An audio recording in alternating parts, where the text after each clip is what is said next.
Ang mahal naman ng tax sa Japan, ang laki naman ng kinakaltas tuwing sahod, 'di ba? Ganyan ang ating mga bukang bibig.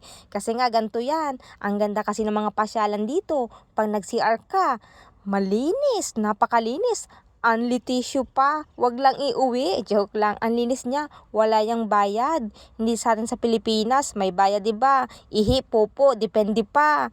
O 'di ba? Ang ganda pa naman dito ng mga pasyalan, halos free po. Walang bayad. Pumunta ka lang sa mga park ay libre o nakatanggal pa ng stress mo. Ang gaganda ng mga tulay, tunnel para mas mapadali ang biyahe. Tingnan nyo naman kung gaano katibay ang tulay na to. O 'di ba? Libre po itong pasyalan na to. Kaya po kahit gaano naman kamahal ang tax dito sa Japan, marami naman po mga libre na pasyalan dito sa Japan. Dalhin nyo lang ang mga anak nyo, o 'di ba?